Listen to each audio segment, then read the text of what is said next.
What's up everybody, Mr. Troy Governor Brown right here, your favorite IFBB pro, and I want to talk to you about having wider shoulders. A lot of men come to me and they have problems trying to build their side delts.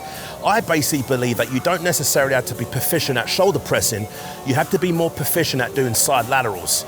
Now, what I'm going to show you in a second is how to get really good at side laterals, but at the same time, what I prefer to do is not necessarily standing laterals, I like seated laterals. Why? Because you eliminate any momentum being caused from the legs. When you're standing, you can get a little bit of momentum. We all know that momentum is a negative force. So what I'm going to show you right now is a great way to activate these medial delts. If you see the way my insertion is in my delt, you can see that my medial delt insertion comes around the front. So what I have to do, not necessarily do a standard side lateral out to the side, I may have to come in front a little bit more and lean slightly forward in order to activate that medial delt. So what I want you to do is have a little look at your delts when you get time at the gym and see where they insert. If they insert more around the middle, then obviously do more of a standard side lateral approach. If they are like mine in the front, then what you may have to do is just bring the dumbbells slightly in front of you a little bit more and lean slightly forward just to activate that medial delt. So I'm going to show you right here, right now, how to get big, wide shoulders. And we always say the bigger the shoulders, smaller the waist. Let's do it, Governor. One of the biggest things I see many people doing, especially for us older guys, 30, 40, 50 plus, is that we walk in the gym and there's no warm-up, there's no thought behind what we're going to do, there's no intention, there's no purpose. So what we're doing, we're walking in the gym and we're just going straight into the first compound movement. Now, I don't necessarily agree with that. I think what you want to do, because you've got to be very careful with the shoulders, because the shoulders are a very finicky muscle to activate, but they take a lot of warming up and you really want to mobilize, and everything needs to be lubricated for the particular warm-up. So what I would suggest that you do when you're walking into the gym, the biggest tip I can give you is to make sure, if you've got time, if you don't have time, get to the gym a little bit earlier and warm up thoroughly. So you really want to think about internal, external rotation, do your rotator cuffs, do some lighter weights, focus on some laterals, do some front raises, some seated side lateral raises, warm up your posterior delt, hang off a bar as well, which will really help open up the shoulder capsule and allow you to have a greater range of motion. That way you're not walking in the gym stiff, because here's the thing, most men I know walk in the gym with no warm-up and they leave the gym with no post cool-down. So both times and both areas of your workout are absolutely critical. I think we should spend more time doing our progressive warm-up and also doing a good cool-down in order to allow recuperation to happen, because what it's all about is the person that can recuperate faster will win every single time. So think about warm-up and also think about a good cool-down.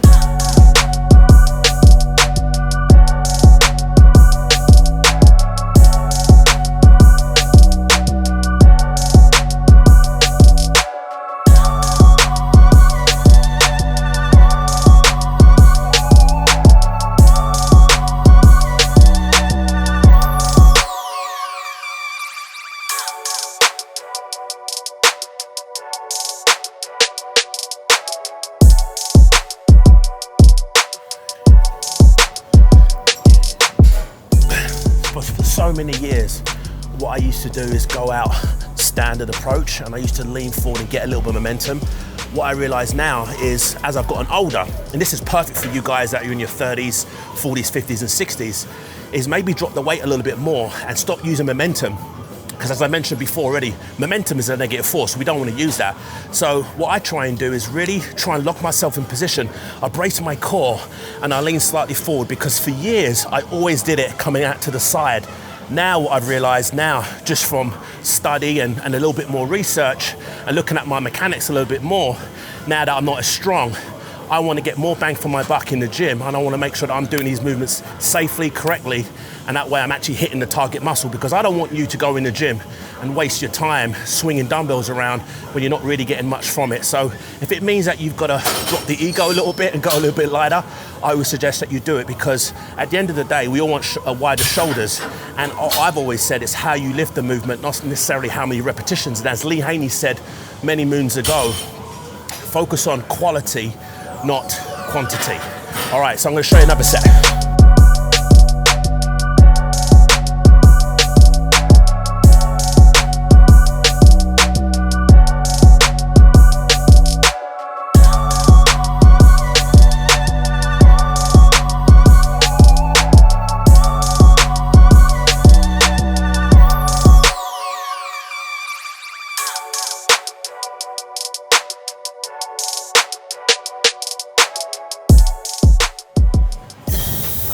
Common mistakes. The biggest mistake I see a lot of people do when it comes to lateral raises is obviously they swing the weight too much. Another thing that people do wrong is they raise their traps too much.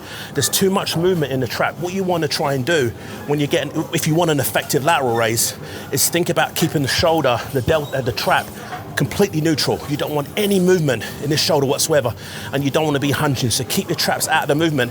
And remember, if I was the old people used to say that you want to think about pouring a jug of water. I don't necessarily agree with that. I just think that what you want to try and do is to make sure that the elbow is higher than your hand. And I personally believe, my opinion, you'll affect and activate the medial deltoid much better, as opposed to either bringing that pinky up, which I find can cause a little bit of issues with the supraspinatus and the rotator cuff. So I would say more standard approach, so keeping the forearm parallel to the ground. And also to take the traps out of it, a lot of people do another common mistake, is they'll bring their thumb up and they'll try and activate the medial delt. What they're trying to do there is actually, what they're actually working is their posterior delt, the rear deltoid.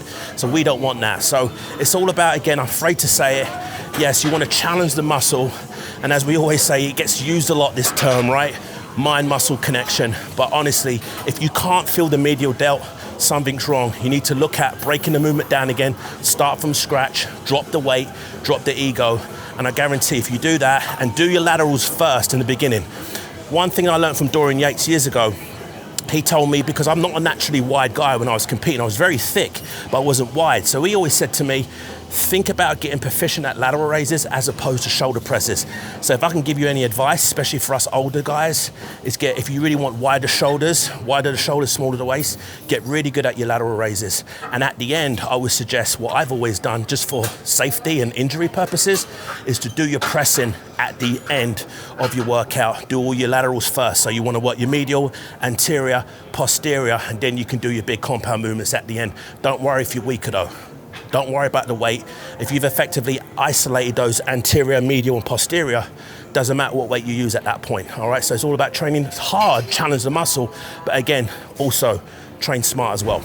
Oh my goodness, I've got a really good tip for you. Another thing I love to do when I'm doing side laterals is I love to use kettlebells. Why? Because there's so much resistance on the way down. It makes you control the eccentric phase better, which I think is probably the missing piece with most people's execution. So what I love doing is using kettlebells to get more tension on that medial delt, but also I'll put my back up against a support. And what this does, it allows me to not swing the weight back and forward. It stops me from hyperextending, and it also stops me from leaning forward. And I'm not really worried about the weight. This is only, what, 10 kilos. Might not be heavy, but the muscle can't distinguish if you're lifting 50 or 25 pounds with really, really good form and execution. So what I do is I bring my feet a little bit more forward, I relax my traps, I get my shoulders in neutral, activate my core, and remember when my insertion starts in my front delt, or in my medial delt, is I'm gonna bring the dumbbell slightly forward. As you can see, that's where the insertion starts, right? We don't insert here. If I would insert, my insertion started here, then I would do, opposedly, I would do a more of a standard lateral raise. As you can see here, my medial delt starts a little bit more forward than most people, so I'm gonna go a little bit more in front. So here I go, strong wrists. Don't let that wrist drop. Nice straight arms, slight bend in the elbows, relax those traps, brace the core. And I get a nice contraction at the top, and I control the eccentric. Everything, my mental focus is going right into those medial delts. Nothing else matters. Little pause at the top. 3 seconds eccentric. This is a 3-0-1-1 tempo. 1 second up, 1 second down, 3 seconds eccentric. Relax those traps, brace the core. Hold, 1, 2, 3. All right, here it comes. 1, 2, 3. 1, 2, 3. All right, 3 more good reps. 1, 2, 3, last 2. Here we go. 1, 2, 3, one more, strong wrists. And then what I might do, if I'm doing my last initial set, my last effective set, which is last set, best set, I might finish off right after and just do some partials to complete failure. but I only advise to do 1 working set to complete muscular failure. I don't recommend doing 3 or 4 sets to failure, just your last working set, and I just go to failure. That's just another thing that you can do. A lot of people, when they go to failure with shoulders, is they'll do multiple sets. Personally, I believe that's too much volume, could lead potentially to overtraining, and we all know the side effects of overtraining. You'll be burnt out, tired, lethargic, low sex drive, low libido, can't sleep, low appetite, or you could have, your cravings could be potentially out of control, which we don't want. So we don't want to overtrain. 1 time, warm the muscle up, progressive overload, and then hit it 1 time with 1 set to complete failure. Do a set, fail, maybe take a 10-second break, maybe do some rest pauses, or you can do some eccentric holds. I love eccentrics. That's a really good thing to do at the end of that very last initial rep. So I hope you got some value from that particular exercise. Hopefully you enjoyed this video. I really hope it's given you some insight on how to train your medial delts properly, safely, but also really allowing them to grow and to respond. And at the same time, if you got any value from this video, please, please, please subscribe to the YouTube channel, share with a friend that you love or care about, or you want them to improve their shoulders. Either way, I would love to hear from you. Feel free to drop me a comment below. If you have any questions, concerns, observations, I am literally a comment away, and I'll see you on the next video. Thank you so much for listening, Governor.